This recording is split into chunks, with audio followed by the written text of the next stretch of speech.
Hello दोस्तों, नमस्कार। बात कर लेते हैं आज के दिन भर की सारी बड़ी खबरों की, जहां सबसे पहले आपको बताएंगे आखिरकार पीओके पर भारत के बयान के बाद पाकिस्तान में मची ऐसी खलबली। दोस्तों की प्रदर्शनकारियों के प्रदर्शन से भी नहीं हिली थी सरकार, लेकिन भारत के मात्र एक बयान जारी करने के बाद प्रदर्शनकारियों के आगे झुक गई पाकिस्तान की सरकार। दोस्तों बताएंगे जाग के नेताओं से अब बातचीत शुरू करने को हो गई तैयार, कैसे बैकफुट पर आए मुनीर और शहबाज। दोस्तों चौंकने वाली जानकारी बताएंगे, कैसे भारत को परमाणु बम परमाणु अटैक की धमकी देने वाले बिलावल भुट्टो घबराए पहुंचे शहबाज मुनीर के पास और कर दी उनसे बड़ी मांग कि भैया पीओके के लोगों को रोक लो वरना पीओके हाथ से ना निकल जाए। जी हाँ, जिसके बाद बताएंगे अब डेलीगेशन तैयार किया जा रहा है बातचीत कराने के लिए। दोस्तों क्या है जानकारी, लेकिन पीओके की जनता ने बात करने से कर दिया है मना। दोस्तों क्या जिस पीओके के लिए अमित शाह ने खाई थी कसम, क्या वो अब वापस मिलने वाला है? बगावत देख आपको बताएंगे संकेत।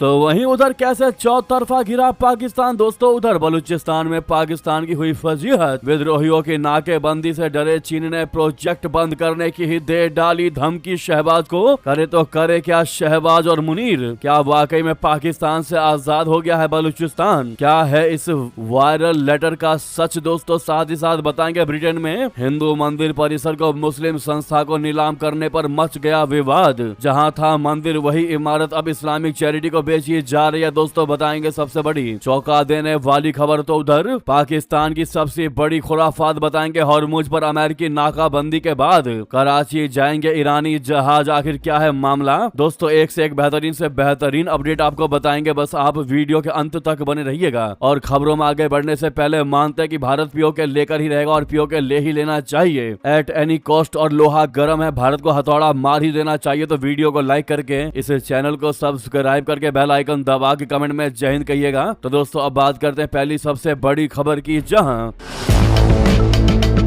पीओके में पाकिस्तानी पीएम शहबाज शरीफ और सेना प्रमुख आसिम मुनीर के खिलाफ लोगों का आक्रोश बढ़ रहा है। हाल ही में खबर आई थी कि प्रदर्शनकारी मुजफ्फराबाद की ओर बढ़ लॉन्ग मार्च करते हुए बढ़ेंगे। इस बीच जॉइंट अवामी एक्शन कमेटी यानी जाक के चीफ लीडर सरदार अमन कश्मीरी ने प्रदर्शन करने वाले लोगों को संबोधित करते हुए कहा कि वो पीओके को स्वतंत्र देश बनाने की मांग कर रहे हैं। तो इधर कुछ रिपोर्ट में यह दावा किया जा रहा है कि जाक की मांग के आगे शहबाज सरकार अब झुकती दिखाई दे रही है। बताया जा रहा है कि जाग की मांग को लेकर बातचीत शुरू हो गई है तथा पाकिस्तान सरकार और मौजूदा सरकार अब झुक गई है। सूत्रों के अनुसार पीपीपी के चेयरमैन बिलावल भुट्टो जरदारी ने प्रदर्शनकारियों से बातचीत करने के लिए पाकिस्तान के पूर्व पीएम जहां परवेज अशरफ की अगुवाई में एक प्रतिनिधिमंडल भेजा है। बता दें कि ट्रिपल पी के चेयरमैन बिलावल भुट्टो जरदारी ने पाकिस्तान के कब्जे वाले कश्मीर में चल रहे संकट को सुलझाने के लिए सत्य और सुलह आयोग यानी ट्रुथ और रिकॉन्सिलेशन कमीशन बनाने का प्रस्ताव दिया है। मीडिया रिपोर्ट्स के अनुसार पीओके के कई शहरों को सील कर दिया गया है। इसके अलावा अधिकारियों ने रावला कोर्ट में पत्रकारों के प्रवेश पर रोक लगा दी है। एक तरीके से मीडिया ब्लैकआउट भी लागू किया गया है। बता दें कि करीब एक महीने से अधिक समय से पीओके में तनाव जारी है। इससे एक दिन पहले जाके रावला कोर्ट से मुजफ्फराबाद तक लंबे एक मार्च से पहले हुई झड़पों में 2 सुरक्षा कर्मियों समेत कम से कम 12 लोगों की जानें गई हैं। बिलावल भुट्टो ने कहा कि मैं सभी संबंधित पक्षों का एक स्वतंत्र आयोग बनाने का प्रस्ताव करता हूं। आयोग को मौजूदा स्थिति की जांच करने, संबंधित तथ्यों का पता लगाने, सभी पक्षों की शिकायतों और रुख पर विचार करने, लंबित राजनीतिक, कानूनी और प्रशासनिक मुद्दों की समीक्षा करने और आगे बढ़ने का निष्पक्ष और अस्थायी तरीका सुझाने के लिए पर्याप्त अधिकार दिए जाने चाहिए। बिलावल जरदारी ने कहा कि अशांति के दौरान हुई हर मौत राष्ट्रीय त्रासदी है और मारे गए लोगों के परिवारों के प्रति संवेदना व्यक्त की। साथ में उसने जोर देकर कहा कि हर आरोप की जांच पूरी लगन, निष्पक्षता और उचित प्रक्रिया के अनुसार की जानी चाहिए। बिलावल ने चेतावनी दिया है कि लगातार टकराव से केवल और अधिक नुकसान ही होगा और भड़काऊ आरोप लगेंगे। उन्होंने सरकार और प्रदर्शनकारियों दोनों से संयम बरतने की भी अपील की है। बिलावल भुट्टो ने कहा कि अगर ये प्रस्ताव पाकिस्तान सरकार, पीओके सरकार और प्रदर्शनकारियों को स्वीकार्य है तो मैं प्रदर्शनकारियों से अपील करता हूं कि वे आगे के विरोध प्रदर्शन, धरने और लॉन्ग मार्च को रोक दें। उन्होंने कहा कि उन्होंने इस प्रस्ताव पर उप प्रधानमंत्री इशाक डार से चर्चा की थी, जिन्होंने उनको आश्वासन दिया था कि वे इसे प्रधानमंत्री शहबाज शरीफ के सामने उठाएंगे। अब आप ही सोचिए दोस्तों, क्या शहबाज शरीफ को ये बातें मालूम नहीं होंगी? इतना बड़ा प्रोटेस्ट, इतना बड़ा विवाद छिड़ा हुआ है पीओके में, क्या शहबाज शरीफ को कानो कान खबर नहीं होगी? आज भी इशाक डार जो कि उप प्रधानमंत्री है पाकिस्तान के, वो कह रहे हैं कि ये मुद्दा हम शहबाज के सामने उठाएंगे। इससे बड़ी शर्मनाक बात क्या ही होगी दोस्तों। वैसे माना यह जा रहा है कि प्रदर्शनकारियों के आगे पाकिस्तान की जो सरकार झुकी है वो सिर्फ इन प्रोटेस्ट यानी प्रदर्शन की वजह से नहीं झुकी है, क्योंकि प्रदर्शन की वजह से झुकना होता तो कब की झुक चुकी होती पाकिस्तान की सरकार। इसके पीछे वजह यह है दोस्तों कि कल ही भारत के विदेश मंत्रालय के मंत्री रणधीर जायसवाल जी ने तगड़ा और बड़ा बयान दिया, पाकिस्तान को खरी खोटी सुनाया पीओके के मुद्दे को लेकर और साफ साफ कहा कि पीओके में जो हो रहा है वो अमानवीय है। ऐसे में अब पाकिस्तान के हुक्मरानों को लगा कि भारत पूर्णतः पीओके के समर्थन में आ जाएगा। पीओके की जनता एक बार अगर भारत की तरफ होली तो फिर पाकिस्तान के हाथ में सिर्फ फिसलता हुआ रेत ही बच जाएगा। आनन फानन में बिलावल भुट्टो की हालत खराब हुई दोस्तों, जिसने शहबाज शरीफ से अब प्रदर्शनकारियों से बातचीत करने की रिक्वेस्ट कर डाली है दोस्तों। जी हाँ, यानी भारत के कहने के बाद हालत खराब हुई है पाकिस्तान की। साथ ही साथ आपको बता दें, जहां एक तरफ पीओके के प्रदर्शनकारियों से बातचीत करने का रिक्वेस्ट कर रहे हैं बिलावल भुट्टो, तो वहीं दूसरी तरफ पाकिस्तान की शहबाज सरकार और वहां के सेना प्रमुख आसिफ मुनीर 1.5 लाख से भी ज्यादा प्रदर्शनकारियों को रोकने के लिए 4000 रेंजर्स को तैनात कर दिया है दोस्तों। रावलाकोट से 1.5 लाख से ज्यादा प्रदर्शनकारी का जत्था फिलहाल मुजफ्फराबाद कूच के लिए नहीं निकला है, लेकिन इस ऐलान को देखने के बाद आसिफ मुनीर ने 4000 से भी ज्यादा रेंजर्स को इस क्षेत्र में तैनात कर दिया ताकि इन प्रदर्शनकारियों पर दबाव बनाया जा सके और इनको कूच करने से रोका जा सके। दोस्तों आपको बता दें, आज भी प्रदर्शनकारी टस से मस होते दिखाई नहीं दे रहे और उनका जो एम है, जो उनका मोटिव है, उस पर अड़े हुए हैं दोस्तों। और पाकिस्तान के डेलीगेशन से बात तक करने से मना किया है। पीओके की जनता ने कहा है कि अब हम अपना अलग राष्ट्र, अलग देश इसको बनाकर ही रहेंगे, चाहे कुछ भी हो जाए। हम पाकिस्तान के साथ किसी भी कीमत पर नहीं जुड़ेंगे। जी हाँ दोस्तों, इन्होंने दृढ़ निश्चय अब ले लिया है कि हम अपनी मांगे तो छोड़िए, इस क्षेत्र को ही आजाद करके दिखाएंगे, क्योंकि अब हमारा मकसद अपने 38 सूत्रीय समस्याओं का समाधान करवाना बिल्कुल भी नहीं है। अब हमें बस अपने क्षेत्र को पाकिस्तान से आजाद करवाना है। जी हाँ दोस्तों, अब ऐसे में सबसे बड़ा सवाल, क्या जिस पीओके के लिए अमित शाह जी ने खाई थी कसम, क्या वाकई में वो वापस मिलने वाला है दोस्तों? क्या दे रहे हैं बगावत ये संकेत बता दें। भारत लगातार ये कहता रहा है कि पूरा जम्मू कश्मीर, जिसमें पाकिस्तान अधिकृत कश्मीर भी शामिल है, वो भारत का अभिन्न अंग है। रक्षा मंत्री राजनाथ सिंह जी और गृह मंत्री अमित शाह जी समेत कई वरिष्ठ नेता सार्वजनिक मंचों से कह चुके हैं कि पीओके भारत का हिस्सा है और भविष्य में वो भारत का हिस्सा बना रहेगा। भारत ने पीओके में प्रदर्शनकारियों पर कथित बल प्रयोग और मानवाधिकार उल्लंघन के मुद्दे भी कई बार उठाए हैं। पीओके में जारी विरोध प्रदर्शनों के लिए इसलिए भी चुनौती बन गई है क्योंकि यह इलाका लंबे समय से राजनीतिक और आर्थिक असंतोष का सामना करता रहा है। आर्थिक संकट और बढ़ती महंगाई, ऊर्जा संकट और प्रशासनिक व्यवस्था को लेकर लोगों की नाराजगी लगातार बढ़ती जा रही है। इन परिस्थितियों ने विरोध प्रदर्शनों को और तेज कर दिया है दोस्तों। यानी ऐसे में पीओके को लेकर पाकिस्तान का जो रुख है और पीओके की अब जो मांग है दोस्तों, इनको देखा जाए तो बगावत अल्टीमेट लेवल पर पहुंच चुका है, जिसका वापस मुड़ना और इतनी जल्दी शांत होना जरा भी पॉसिबल होता दिखाई नहीं दे रहा दोस्तों। ऐसे में अमित शाह जी की कही हुई वो बात सच में साबित होती दिखाई दे रही है, जो उन्होंने कहा था कि पीओके ज्यादा दिन दूर नहीं है भारत से, वो जल्द वापस मिलने वाला है। अगर हम यही सवाल आपसे पूछे दोस्तों, तो आप क्या जवाब देंगे?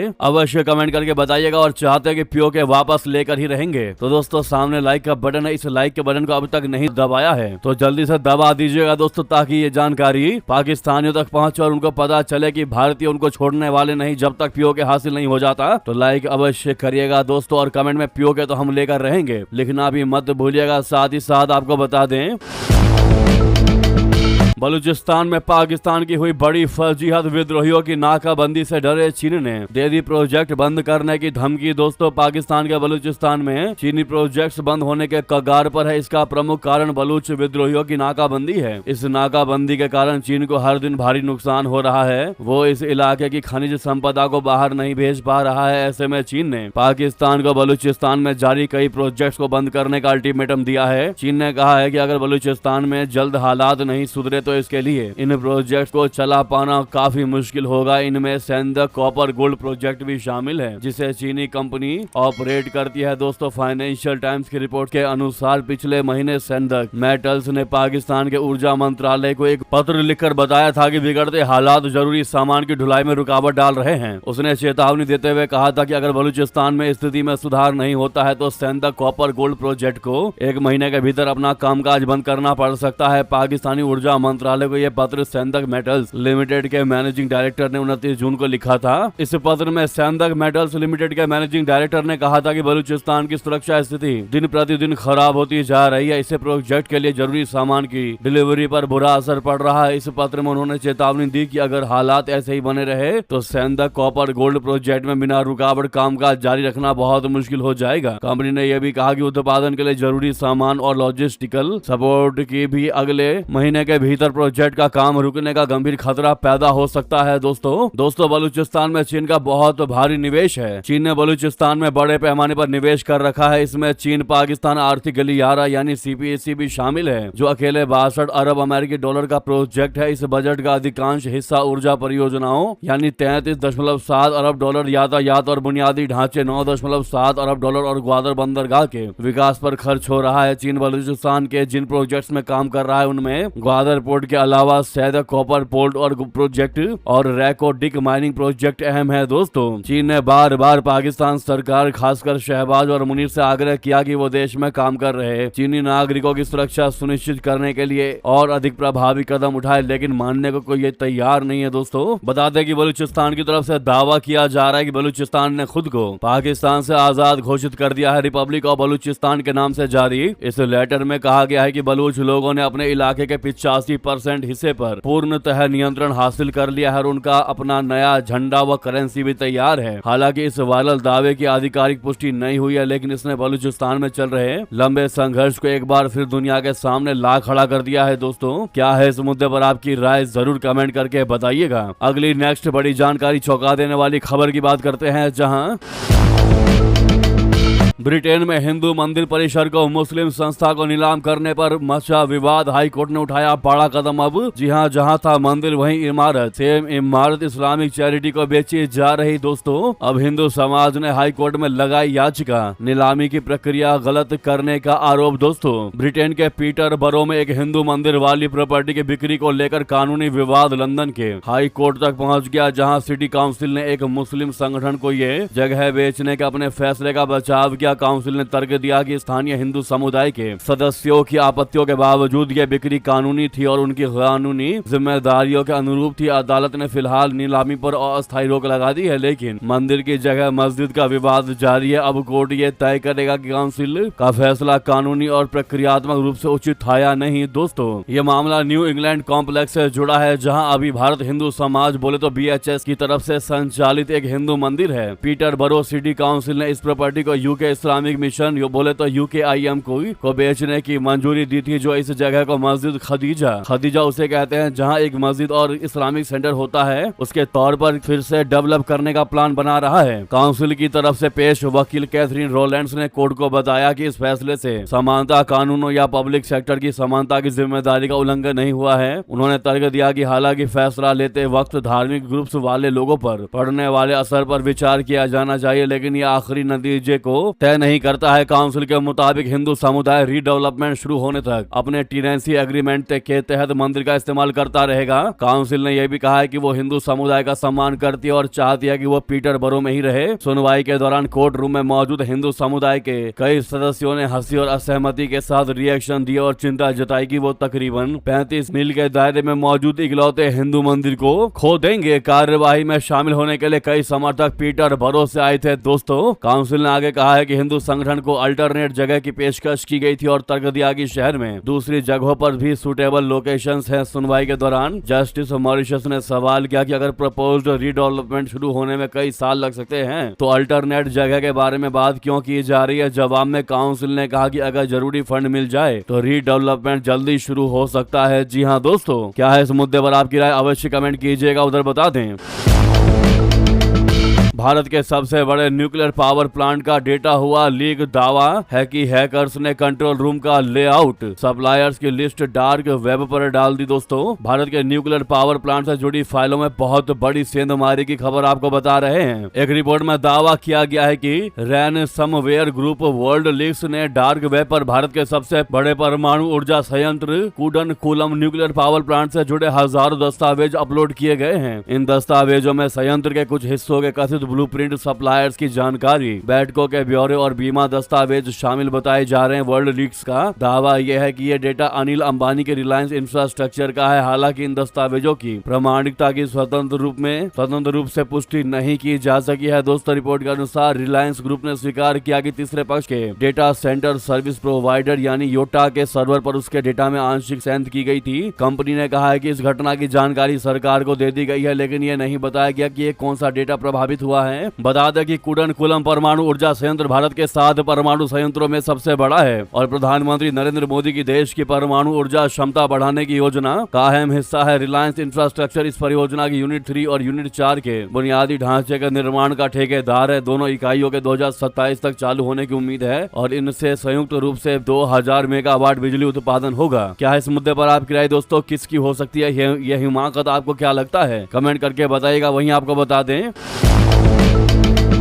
युद्ध के बीच पाकिस्तान की खुराफात हॉर्मुज पर अमेरिकी नाकेबंदी के बाद कराची जाएंगे ईरानी जहाज। दोस्तों, पश्चिम एशिया में जारी ईरान अमेरिका युद्ध के बीच एक ऐसी खबर सामने आई है जिसने पाकिस्तान को लेकर बड़े सवाल खड़े कर दिए हैं। ईरान से करीब 10 लाख बैरल कच्चा तेल लेकर जा रहे 2 जहाजों ने अपनी लोकेशन को कराची की तरफ कर दिया है। यह घटनाक्रम ऐसे समय सामने आया है जब पाकिस्तान आधिकारिक रूप से करीब 1 दशक से ईरान से तेल किसी भी प्रकार का माल नहीं खरीदता है। हालांकि जमीनी बॉर्डर के रास्ते बड़ी मात्रा में ईरानी तेल पाकिस्तान आता है। इन 2 जहाजों के कराची की तरफ मुड़ने के बाद विशेषज्ञ इस बात पर नजरें गड़ाए बैठे हैं कि क्या पाकिस्तान ईरान अपने तेल को पाकिस्तान में उतारेगा या फिर इसे किसी दूसरे जहाज पर लोड किया जाएगा। ब्लूमबर्ग द्वारा सामने लाए गए डेटा के अनुसार इस तेल के पाकिस्तान में उतरने की संभावना कम है, क्योंकि अगर पाकिस्तान इस तेल को उतारता है तो उस पर सैंक्शन लगने का खतरा बढ़ जाएगा। ऐसे में ऐसा हो सकता है कि यह जहाज अमेरिकी नाकाबंदी से सुरक्षित रहने के लिए पाकिस्तान के जल क्षेत्र में प्रवेश करना चाहते हैं। दोस्तों, रिपोर्ट के अनुसार रानी और आमिल नामक ये 2 टैंकर जहाज करीब 10 लाख बैरल कच्चा तेल लेकर ईरान से निकलते हैं। इन दोनों जहाजों पर अमेरिका ने प्रतिबंध लगाया हुआ है। ऐसे में जब दोबारा अमेरिकी नाकाबंदी शुरू हुई तो ये हॉर्मुज के पास फंस गए। इनको निकालने की कोशिश कर रहा था, लेकिन अमेरिका ने रोक दिया है। इसके बाद इन जगहों ने कराची और अपनी लोकेशन बता दिया है। इतना ही नहीं दोस्तों, वहीं आपको बता दें,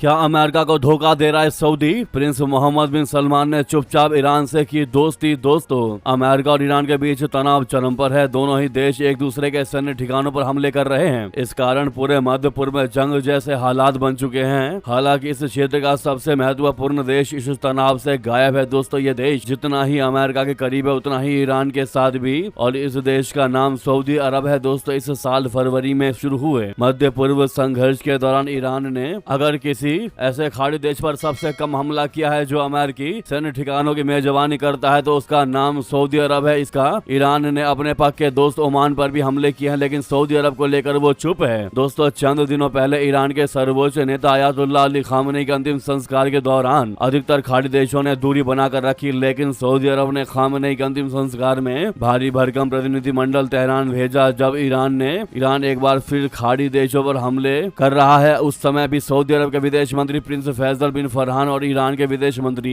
अब्बास अरागची नियमित रूप से एक दूसरे से बातचीत कर रहे हैं। ऐसे में सवाल उठता है कि कहीं सऊदी अरब ने पाला तो नहीं बदल दिया। हालांकि जब 28 फरवरी को इजरायल और अमेरिका ने ईरान के खिलाफ हमले शुरू किए, तब सऊदी अरब से ऐसी खबर आई जो आज के हालात के ठीक उलट है। उस वक्त कई मीडिया रिपोर्टों में ऐसा दावा किया गया था कि सऊदी अरब भी ईरान के खिलाफ युद्ध में शामिल होने के लिए तैयार था। हालांकि ऐसी रिपोर्ट को काफी हैरानी के साथ देखा गया, क्योंकि सिर्फ 2 साल पहले ही सऊदी अरब और ईरान ने चीन की मध्यस्थता से शांति समझौता किया था, जिससे दोनों देशों के बीच राजनयिक संबंध बहाल हुए थे और कुछ उच्च स्तरीय दौरे भी देखने को मिले थे। अब जब अमेरिका ने हॉर्मुज जलडमरूमद को फिर से खोलने के लिए प्रोजेक्ट फ्रीडम शुरू किया, तो सऊदी अरब ने इसमें शामिल होने से इनकार कर दिया। सऊदी अरब के इनकार के कारण ही अमेरिकी राष्ट्रपति ट्रंप को प्रोजेक्ट फ्रीडम को शुरू करने से पहले ही बंद करना पड़ा। इसके बाद अमेरिका ने सऊदी अरब से बड़े पैमाने पर अपने रक्षा उपकरणों को हटाकर नाराजगी भी जताई, लेकिन रियाद के ऊपर इसका कोई प्रभाव नहीं पड़ा है। सऊदी अरब खुद को एक ऐसे खाड़ी देश के रूप में में प्रतिष्ठित करने का प्रयास कर रहा है, जिसके ईरान के साथ अच्छे संबंध है और वो इस युद्ध से पूरी तरह से तटस्थ है। दोस्तों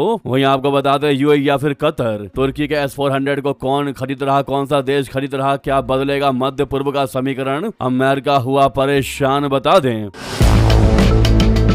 तुर्की के S-400 मिसाइल सिस्टम के लिए नए ग्राहक की खोज जारी है। अभी तक मध्य पूर्व के 2 देश मुख्य खरीदार के रूप में उभरे हैं। रशिया भी इन देशों को अपना S-400 मिसाइल सिस्टम बेचने को तैयार है, लेकिन इससे अमेरिका की परेशानी बढ़ गई है। अमेरिका को डर है कि मध्य पूर्व में रूसी S-400 की तैनाती से उसके कई हथियारों की गोपनीयता खतरे में पड़ सकती है। यही कारण है कि अमेरिका की तरफ से भी खाड़ी देशों पर दबाव बनाया जा रहा है और कोई भी देश तुर्की के S-400 की खरीद को लेकर अभी खुले तौर पर बात करने को राजी नहीं है। फोर्ब्स और यूरो एक्टिव की रिपोर्ट के मुताबिक तुर्की अपने अभी तक अप्रयुक्त S-400 मिसाइल सिस्टम की बिक्री के लिए संयुक्त अरब अमीरात से वार्ता कर रहा है। हालांकि कतर भी एक संभावित खरीदार हो सकता है, लेकिन किसी का भी नाम आधिकारिक पुष्टि के तौर पर ना हो सका। तुर्की की कोशिश है कि जल्द से जल्द रूसी S-400 मिसाइल सिस्टम से पीछा छुड़ाया जाए ताकि वो अमेरिकी F-35 फाइटर जेट को खरीद सके। अमेरिका तुर्की की डिफेंस इंडस्ट्री पर लगे प्रतिबंधों को भी हटाने को तैयार है। ये प्रतिबंध रूसी S-400 मिसाइल सिस्टम खरीदने के कारण लगे थे। जी हाँ दोस्तों, ऐसे में अमेरिका को किस बात का डर है, ये बड़ा सवाल है। तो आपको बता दें, कई दशकों से अमेरिका ने ईरान के बढ़ते मिसाइल खतरे का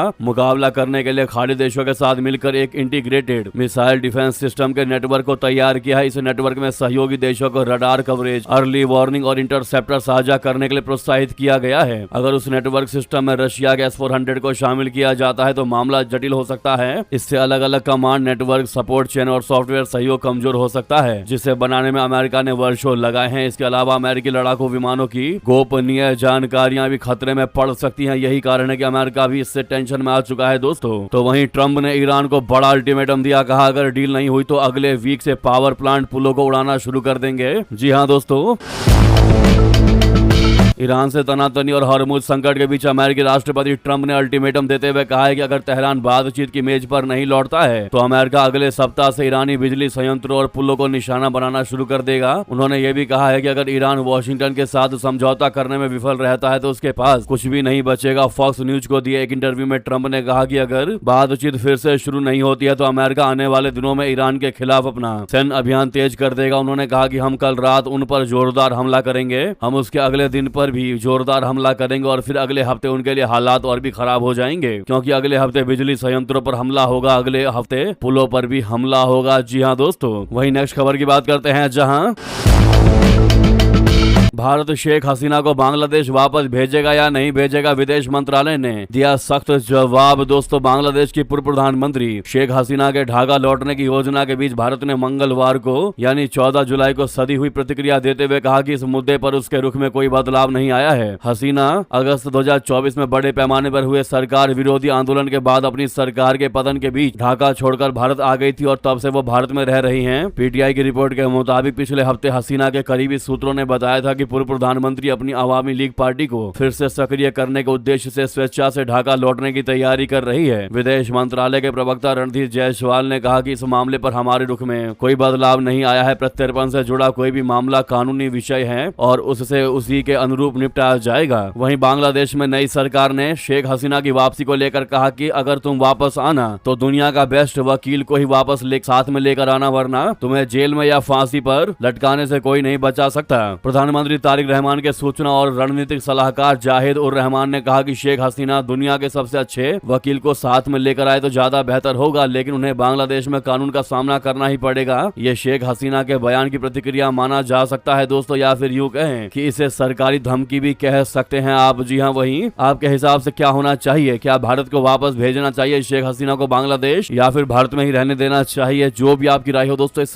सेंसिटिव मुद्दे पर कमेंट करके अवश्य बताइएगा। वहीं आपको बता दें, ममता बनर्जी की टीएमसी को कलकत्ता हाईकोर्ट से लगा बहुत बड़ा झटका, धर्मतला में रैली की नहीं मिली इजाजत। दोस्तों ममता बनर्जी की तृणमूल कांग्रेस को कलकत्ता हाईकोर्ट से तगड़ा झटका लगा है। कारण है कोर्ट से 21 जुलाई को धर्मतला में विक्टोरिया हाउस के सामने रैली करने की इजाजत जो है वो नहीं दी गई है, नहीं मिली। हालांकि हाईकोर्ट ने उन्हें बिड़ला तारामंडल के सामने एक खास जगह पर शहीद दिवस मनाने की इजाजत दी है। जस्टिस सौगत भट्टाचार्य ने आदेश दिया है कि कार्यक्रम में अधिकतम 2500 कार्यकर्ता और समर्थक ही शामिल हो सकेंगे। ये सभा सभा दोपहर 12 बजे से 3 बजे तक आयोजित होगी। अदालत ने कोलकाता पुलिस को कानून व्यवस्था बनाए रखने और यातायात सामान्य रखने के लिए पर्याप्त सुरक्षा व्यवस्था करने का निर्देश दिया है। दोस्तों, हाई कोर्ट ने यह भी कहा है कि कालीघाट टीएमसी इकाई को 18 जुलाई शाम 4 बजे तक 20 स्वयं सेवकों के नाम और मोबाइल नंबर पुलिस के संयुक्त आयुक्त को सौंपने होंगे।